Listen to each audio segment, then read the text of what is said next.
അസ്സലാമു അലൈക്കും വറഹ്മത്തുള്ളാഹി ബിസ്മില്ലാ വൽഹംദുലില്ലാഹ് വസല്ലല്ലാഹു അലാ നബീന മുഹമ്മദിൻ വഅലാ ആലിഹി വസഹ്ബിഹി അജ്മഈൻ അമ്മാ ബഅദ്. ഏറെ സ്നേഹധന്യരായ സത്യവിശ്വാസികളെ, വിശ്വാസിനികളെ, സുഹൃത്തുക്കളെ, വിശുദ്ധ റമളാൻ മാസം അതിൻ്റെ ഏറെ പ്രത്യേകത എന്നത് ഖുർആൻ ഇറങ്ങിയ മാസം എന്നുള്ളതാണ്. അതുകൊണ്ട് തന്നെ വിശുദ്ധ ഖുർആനുമായി ഒരു നല്ലൊരു ബന്ധമുണ്ടാക്കി തീർക്കുക എന്നത് ഈ ഒരു മാസത്തിൽ പ്രത്യേകം നമ്മൾ ശ്രദ്ധിക്കേണ്ടതുണ്ട്. വിശുദ്ധ ഖുർആനിൻ്റെ ആദ്യാവസാനം ഒരിക്കലെങ്കിലും ഓതി തീർക്കുമെന്നുള്ള ഒരു ദൃഢനിശ്ചയം നമുക്കുണ്ടാകണം. അതോടൊപ്പം വിശുദ്ധ ഖുർആനിൽ നിന്ന് അതിൻ്റെ ആയത്തുകൾ പാരായണം ചെയ്യുമ്പോൾ, പഠിക്കുമ്പോൾ അതിൻ്റെ ആഴത്തിലിറങ്ങിയുള്ള ഒരു പഠനം നമ്മുടെ ജീവിതത്തിൽ മരണം വരെ ഉണ്ടാക്കി തീർക്കണം.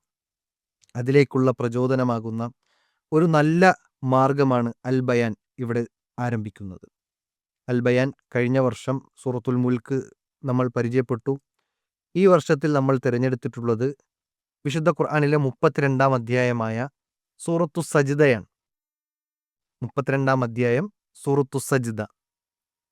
നിങ്ങളിനി ശ്രദ്ധിക്കേണ്ട, നോട്ട് ചെയ്യേണ്ട പ്രധാനപ്പെട്ട പോയിന്റുകളിലേക്ക് ഞാൻ കടക്കുകയാണ്.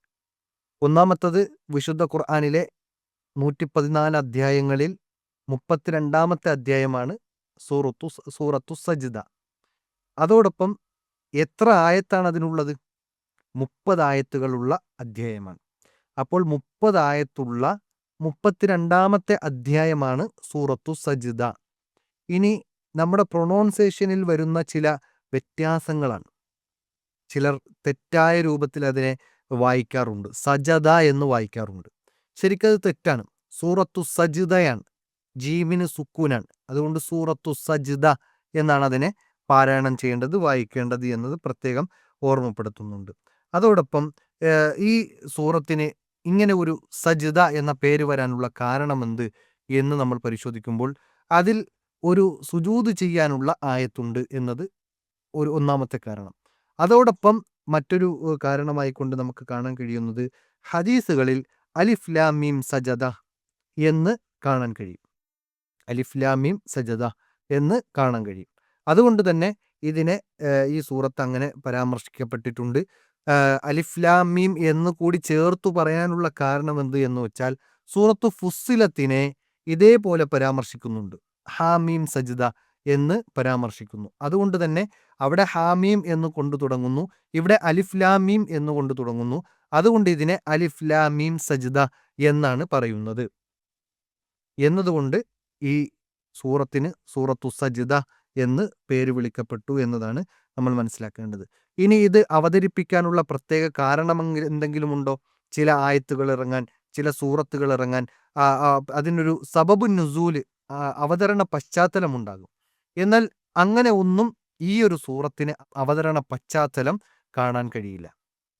എന്നാൽ മക്കയിലുള്ള മുശ്രിക്കുകളായ ആളുകൾക്ക് അവർക്ക് താക്കീതും ഉപദേശവും നിർദ്ദേശവുമായി കൊണ്ടാണ് ഈ സൂറത്ത് ഇറങ്ങിയിട്ടുള്ളത് എന്ന് നമുക്ക് മനസ്സിലാക്കാൻ സാധിക്കും. ഇനി ഇത് എവിടെയാണ് അവതരിപ്പിക്കപ്പെട്ടിട്ടുള്ളത്? നമുക്കറിയാം, വിശുദ്ധ ഖുർആനിലെ അധ്യായങ്ങളെ രണ്ടായി തിരിക്കാൻ കഴിയും. ഒന്ന് മക്കിയായ സൂറത്തുകൾ, രണ്ട് മദനിയായ സൂറത്തുകൾ.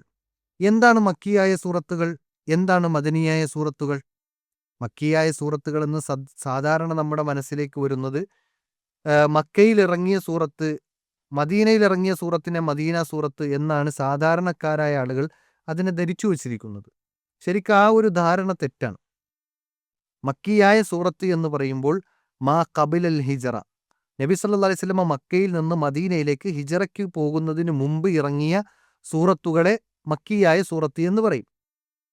എന്നാൽ മദനിയായ സൂറത്തുകളോ മാ ബഅദൽ ഹിജറ, ഹിജറയ്ക്ക് ശേഷം നബി സല്ലല്ലാഹു അലൈഹി വസല്ലമയുടെ നുബുവത്ത് കഴിഞ്ഞ് 13 വർഷം മക്കയിൽ കഴിഞ്ഞു. 13 വർഷം ശേഷം നബി സല്ലല്ലാഹു അലൈഹി വസല്ലമ മദീനയിലേക്ക് ഹിജറ പോവുകയാണ്.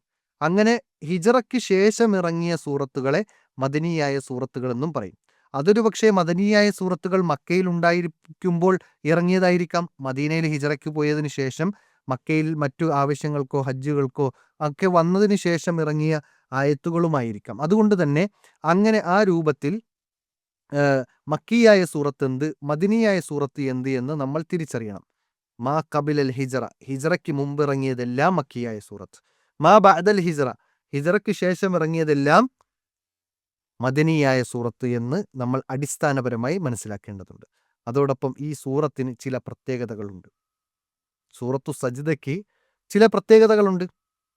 അത് അല്ലാഹു സുബ്ഹാനഹു വ തആല പ്രത്യേകത കൽപ്പിച്ചതാണ്. ഞാനോ ഉസ്താദുമാരോ പണ്ഡിതന്മാരോ പ്രത്യേകത കൽപ്പിക്കുന്നതല്ല. മറിച്ച് അള്ളാഹ് തന്നെ അതിനെ പ്രത്യേകമായി തിരഞ്ഞെടുത്തു, പ്രത്യേകത കൽപ്പിച്ചിട്ടുണ്ട്. ഏതുപോലെ വിശുദ്ധ ഖുർആനിൽ ചില ആയത്തുകൾക്ക് അല്ലാഹു പ്രത്യേകത കൽപ്പിച്ചിട്ടുണ്ട്, പുണ്യങ്ങൾ ഏറെ കൽപ്പിച്ചിട്ടുണ്ട്. വിശുദ്ധ ഖുർആൻ മുഴുവനും അള്ളാഹുവിൻ്റെ കലാമാണ് എന്നിരിക്കെ തന്നെ അല്ലാഹു സുബ്ഹാനഹു വ തആല അതിൽ ചിലതിനെ സെലക്ട് ചെയ്തിട്ടുണ്ട്. ആ സെലക്ട് ചെയ്തതിൽ ഏറെ പുണ്യമുണ്ട്. ഇപ്പോൾ സൂറത്തു ബക്കറയിലെ 255 ആയത്തുൽ കുർസി നമുക്കെല്ലാവർക്കും അറിയാം. എന്തെല്ലാം സന്ദർഭങ്ങളിൽ ഓതാൻ വേണ്ടി പ്രവാചകൻ സല്ലല്ലാഹു അലൈഹി വസല്ലം പഠിപ്പിച്ചു തന്നിട്ടുണ്ട്. അതുപോലെ തന്നെ സൂറത്തുൽ ബക്കറയിലെ ഏറ്റവും അവസാനത്തെ 2 ആയത്ത് ആമനർ റസൂലു എന്ന് പറഞ്ഞു തുടങ്ങുന്ന അവസാനത്തെ 2 ആയത്ത്, ആ ആയത്തുകൾ പുണ്യമുള്ളതാണ്. എല്ലാ ആയത്തും ഓതൽ പുണ്യമാണ് എന്നതുപോലെ തന്നെ, എന്നാൽ അതിനേക്കാൾ അല്ലാഹു സുബ്ഹാനഹു വ തആല അതിനെ പ്രത്യേകമായി പഠിപ്പിച്ചു തന്നു എന്നതുകൊണ്ട് ചില സന്ദർഭങ്ങളിൽ അത് ഓതലും അത് പാരായണം ചെയ്യലും അതെല്ലാം പുണ്യകരമായ കാര്യമാണ്. അതുപോലെ ഇഖ്ലാസ്, ഫലക്ക്, നാസ് പോലെയുള്ള സൂറത്തുകൾ ഇതെല്ലാം അല്ലാഹു സുബ്ഹാനഹു വ തആല പ്രത്യേകമായി തിരഞ്ഞെടുത്തു. അതുപോലെ തന്നെ സൂറത്തു ആലി ഇമ്രാനിൻ്റെ അവസാനത്തെ 11 ആയത്തുകൾ അല്ലാഹു പ്രത്യേകമായി തിരഞ്ഞെടുത്തു. ഇതിൽ സൂറത്തുകളെ തിരഞ്ഞെടുത്തപ്പോൾ സൂറത്തുൽ ഇഖ്ലാസ്, സൂറത്തുൽ മുൽക്ക്, സൂറത്തുൽ ബക്കറ, സൂറത്തു ആലി ഇമ്രാൻ ഇതെല്ലാം തിരഞ്ഞെടുത്ത കൂട്ടത്തിൽ അല്ലാഹു പ്രത്യേകമായി തിരഞ്ഞെടുത്തതും പുണ്യമുണ്ട് എന്ന് പഠിപ്പിക്കപ്പെട്ടതുമായ ഒരു സൂറത്താണ് സൂറത്തു സജ്ദ. അതുകൊണ്ട് തന്നെ ആ സൂറത്തിന് പ്രത്യേകതയുണ്ട് എന്നാണ്. ഇനി എന്തെല്ലാമാണ് പ്രത്യേകതകൾ? നബി സല്ലല്ലാഹു അലൈഹി വസല്ലമ ആ സൂറത്തിനെ ഉറങ്ങാൻ കിടക്കുന്ന സമയത്ത് ഉറങ്ങുന്നതിന് മുമ്പ് ആ സൂറത്ത് പാരായണം ചെയ്യുമായിരുന്നു എന്നാണ്. എല്ലാ ദിവസവും പാരായണം ചെയ്യും. 2 സൂറത്തുകളാണ് ഉറങ്ങുന്നതിന് മുമ്പ് പാരായണം ചെയ്യുന്നത്. ഒന്ന് സൂറത്തു സജ്ദ, 2 സൂറത്തുൽ മുൽക്ക്. ഈ 2 സൂറത്തിനും ഒരു പ്രത്യേകത ഉണ്ട്. 30 ആയത്തുകൾ എന്നതാണ്. 2 സൂറത്തിനും 30 ആയത്തുകളാണുള്ളത്. അതിനെ പാരായണം ചെയ്തുകൊണ്ടാണ് നബി സല്ലല്ലാഹു അലൈഹി വസല്ലമ കിടക്കാറുള്ളത് എന്നാണ്. ഇനി രണ്ടാമത്തത് എന്താ? വെള്ളിയാഴ്ചയിലെ സുബഹി നിസ്കാരത്തിൽ 1-ാമത്തെ റക്അത്തിൽ പാരായണം ചെയ്യേണ്ട സൂറത്ത് എന്ന് പഠിപ്പിക്കപ്പെട്ടത് സൂറത്തു സജ്ദയാണ്. അതുപോലെ തന്നെ ഈ സൂറത്തിൽ ഉൾക്കൊള്ളുന്ന വിഷയങ്ങൾ എന്താ? തൗഹീദ്, റിസാലത്ത്, ആഖിറത്ത് ഇങ്ങനെ തുടങ്ങിയ വിഷയങ്ങളാണ് പ്രധാനമായും ഈ സൂറത്തിൽ ഉൾക്കൊള്ളുന്നത്. കാരണം മക്കയിലെ മുശ്രിക്കുകൾ അവർ ശിർക്കിൽ നിന്ന് തൗഹീദിലേക്ക് വരണം. പ്രവാചകൻ സല്ലല്ലാഹു അലൈഹി വസല്ലമ നുബുവത്ത് ഏറ്റെടുത്ത് പ്രബോധന പ്രവർത്തനങ്ങളുമായി പ്രവർത്തിക്കുമ്പോൾ അവിടെ മക്കയിലെ മുശ്രിക്കുകൾ ഈ റിസാലത്തിനെ അംഗീകരിക്കണം. അതോടൊപ്പം മരണാനന്തര ജീവിതവും ആഖിറം അതിനെ സത്യപ്പെടുത്തണം. ഇതിനുതകുന്ന എല്ലാവിധത്തിലുള്ള കാര്യങ്ങളെക്കുറിച്ചും ഈ സൂറത്തിൽ പ്രതിപാദിക്കുന്നുണ്ട് എന്നതാണ് ഈ സൂറത്തിൽ നമ്മൾ പഠിക്കേണ്ട, അതിൽ ഉൾക്കൊള്ളുന്ന വിഷയങ്ങൾ എന്ന് നമ്മൾ തിരിച്ചറിയണം. സൂറത്തിലേക്ക് കടക്കുകയാണ്. അഊദു ബില്ലാഹി മിനശ് ശൈത്വാനിർ റജീം. ബിസ്മില്ലാഹിർ റഹ്മാനിർ റഹീം. അലിഫ് ലാം മീം. 1-ാമത്തെ ആയത്ത് അലിഫ് ലാം മീം എന്നാണ്. ഈ അലിഫ് ലാം മീമിനെ കുറിച്ച് വ്യത്യസ്തമായ അഭിപ്രായങ്ങൾ തഫ്സീറുകളിൽ കാണാൻ കഴിയും. അതിൽ ചില ആളുകൾ പറഞ്ഞു അതിനർത്ഥമുണ്ട്, ആ അർത്ഥം അല്ലാഹു സുബ്ഹാനഹു വ തആല മറച്ചു വച്ചിരിക്കുകയാണ്. എന്നാൽ മറ്റു ചില ആളുകൾ പറഞ്ഞു അത് കേവലാക്ഷരങ്ങൾ തന്നെയാണ്. ആ കേവലാക്ഷരങ്ങളാണ് എന്നതാണ് പ്രബലമായ അഭിപ്രായമായി കൊണ്ട് പണ്ഡിതന്മാർ നമുക്ക് പഠിപ്പിച്ചു നൽകുന്നത്. ആ കേവലാക്ഷരങ്ങൾ അവിടെ കൊണ്ടുവന്നതിൻ്റെ പ്രസക്തി എന്താണ്, പ്രാധാന്യം എന്താണ്? ആ പ്രാധാന്യം അറിയിക്കുന്നത് ഈ വിശുദ്ധ ഖുർആനിലേക്ക് ഒരു ശ്രദ്ധ, ആളുകളുടെ ശ്രദ്ധയെ പിടിച്ചുപറ്റുക എന്നതാണ്. കാരണം എന്താണ്? അലിഫ് ലാം മീം എന്നത് അറബി അക്ഷരങ്ങളാണ്. ഇതേ അറബി അക്ഷരങ്ങൾ ഉപയോഗിച്ചുകൊണ്ടാണ് ബാക്കിയുള്ള അക്ഷരങ്ങളെയൊക്കെ കൂട്ടിച്ചേർത്തുകൊണ്ടൊക്കെയാണ് മറ്റു ആയത്തുകളെല്ലാം പഠിപ്പിക്കുന്നത്. അവിടെയെല്ലാം കൃത്യമായ ആശയങ്ങളും അതുപോലെ തന്നെ അർത്ഥങ്ങളുമുണ്ട്. എന്നാൽ ഇതിന് അർത്ഥം എന്താണെന്ന് തിരിയാതെ കേവലാക്ഷരങ്ങൾ മാത്രമായി കൊണ്ട് നിൽക്കുന്നു. അപ്പോൾ അതിൽ ചില ദൃഷ്ടാന്തങ്ങളുണ്ട്, അതിൽ ആളുകളുടെ ശ്രദ്ധയെ ആകർഷിക്കാനുണ്ട്.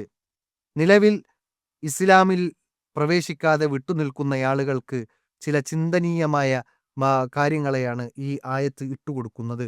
ഖുർആനിൻ്റെ അത്ഭുതത്തെയാണ് ഈ ആയത്ത് നമുക്ക് പഠിപ്പിച്ചു നൽകുന്നത്. ഖുർആനിൻ്റെ അമാനുഷികതയെക്കുറിച്ചും ഈ ആയത്ത് നമുക്ക് പഠിപ്പിച്ചു നൽകുന്നുണ്ട് എന്നത് പ്രത്യേകം നമ്മൾ മനസ്സിലാക്കണം. ഇതിൻ്റെ വിശദീകരണം പല രൂപത്തിൽ പണ്ഡിതന്മാർ നമുക്ക് വിശദീകരിച്ച് നൽകുന്നുണ്ട്. അലിഫിന് ഒരർത്ഥമുണ്ട്, ലാമിന് ഒരർത്ഥമുണ്ട്, മീമിന് ഒരർത്ഥമുണ്ട് എന്നൊക്കെ പറഞ്ഞ് പല രൂപത്തിൽ വിശദീകരിക്കുന്ന പണ്ഡിതന്മാരെ കാണാൻ സാധിക്കും. ഏതായാലും ഇത് വിശുദ്ധ ഖുർആനിൻ്റെ അമാനുഷികതയെ വെളിപ്പെടുത്തുന്നു. അതോടൊപ്പം ആളുകളുടെ ശ്രദ്ധയെ പിടിച്ചുപറ്റാൻ അത് ഉപകരിക്കുന്നു. അതോടൊപ്പം ഈ വിശുദ്ധ ഖുർആനിൻ്റെ അത്ഭുതങ്ങളിൽ ഒരു അത്ഭുതമായി കൊണ്ട് പണ്ഡിതന്മാർ ഇതിനെ നമുക്ക് പഠിപ്പിച്ചു നൽകുന്നുണ്ട്. വിശുദ്ധ ഖുർആനിൽ പല സൂറത്തുകളുടെയും തുടക്കത്തിൽ അലിഫ് ലാം മീം ഒരക്ഷരം കൊണ്ട് തുടങ്ങുന്ന ചില കേവലാക്ഷരങ്ങൾ ഉള്ള സൂറത്തുകൾ, ആയത്തുകളുണ്ട്. അതുപോലെ തന്നെ 2 അക്ഷരവും 3 അക്ഷരവും 4 അക്ഷരവും 5 അക്ഷരവും കൊണ്ട് തുടങ്ങുന്ന കേവലാക്ഷരങ്ങളുണ്ട്.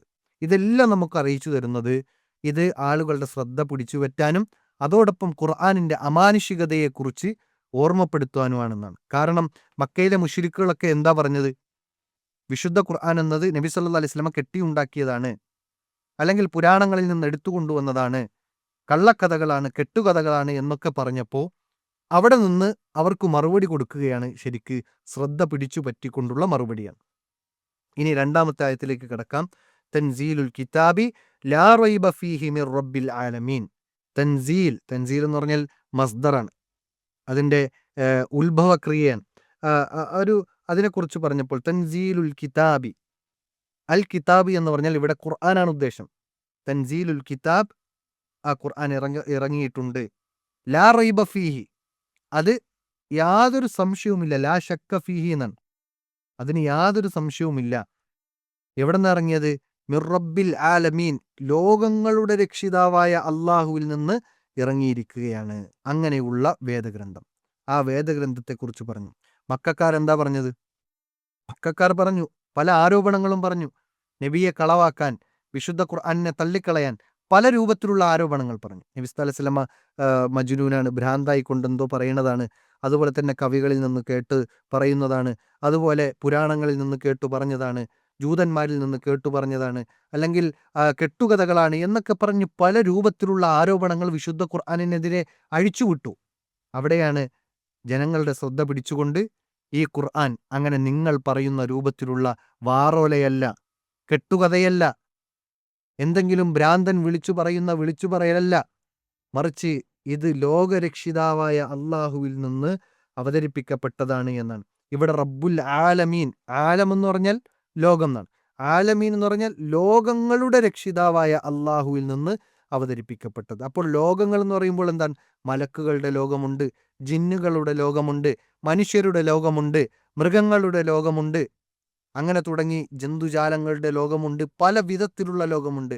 എല്ലാ ലോകത്തിൻ്റെയും അധിപനായ റബ്ബായ അള്ളാഹു സുബ്ഹാനഹു വ തആലയിൽ നിന്നും അവതരിപ്പിക്കപ്പെട്ട മഹത്തായ ഗ്രന്ഥമാകുന്നു ഈ ഗ്രന്ഥം എന്ന് അള്ളാഹു സുബ്ഹാനഹു വ തആല നമുക്ക് പഠിപ്പിച്ചു നൽകുന്നുണ്ട്. ആ റബ്ബ് എങ്ങനെയുള്ള റബ്ബാൻ? ഏതെങ്കിലും സൃഷ്ടിയാണോ?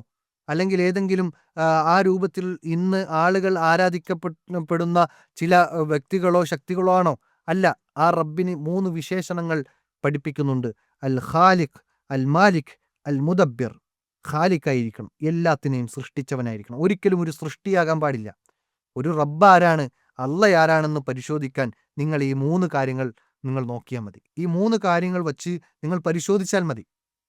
നമ്മൾ ആരാധിക്കുന്നത്, നമ്മൾ വിളിച്ചു പ്രാർത്ഥിക്കുന്നത് സൃഷ്ടിച്ചവനാണോ സൃഷ്ടിക്കപ്പെട്ടതാണോ? ഇപ്പൊ ഖാലിഖാകണം എന്നത് നിബന്ധനയാണ്. അതുപോലെ തന്നെ മാലിക് എന്ന് പറഞ്ഞാൽ സാധാരണ ഒരു എന്തെങ്കിലും ഒരു രാജ്യത്തിൻ്റെയോ അല്ലെങ്കിൽ ഒരു നാടിൻ്റെയോ അല്ലെങ്കിൽ ഏതെങ്കിലും ഒരു പ്രദേശത്തിൻ്റെയോ അധിപൻ എന്നല്ല, മറിച്ച് ലോകത്തിൻ്റെ മൊത്തം അധിപൻ അവൻ അള്ളാഹുവാണ്. അതോടൊപ്പം മുദബ്ബിർ, നിയന്ത്രിക്കുന്നവൻ, ഏതെങ്കിലും ഒരു സ്ഥാനത്തെ നിയന്ത്രിക്കുകയോ അല്ലെങ്കിൽ ഏതെങ്കിലും ഒരു സംഗതിയെ നിയന്ത്രിക്കുകയോ അല്ല, വാഹനത്തെ നിയന്ത്രിക്കുകയല്ല, മറിച്ച് ലോകം മുഴുവൻ നിയന്ത്രിക്കുന്നവനാരാണ്? അവൻ അല്ലാഹ് മാത്രമാണ്. ആ റബ്ബിൽ നിന്നാണ് ഈ വിശുദ്ധ ഖുർആൻ അവതരിപ്പിക്കപ്പെട്ടിരിക്കുന്നത് എന്ന് വിശുദ്ധ ഖുർആനിനെ കുറിച്ച് ഇവരുടെ വാറോലകൾക്ക്, ഇവരുടെ ആരോപണങ്ങൾക്ക് മറുപടിയായി അള്ളാഹു സുബ്ഹാനഹു തആല പഠിപ്പിക്കുന്നുണ്ട്. ഇൻഷാ അല്ലാഹ് അടുത്ത ആയത്തുകൾ മറ്റൊരു ക്ലാസ്സിൽ നമുക്ക് കേൾക്കാം. അള്ളാഹു സുബ്ഹാനഹു തആല അനുഗ്രഹിക്കുമാറാകട്ടെ. അസ്സലാമു അലൈക്കും വറഹ്മത്തുള്ളാഹി വബറകാതുഹു.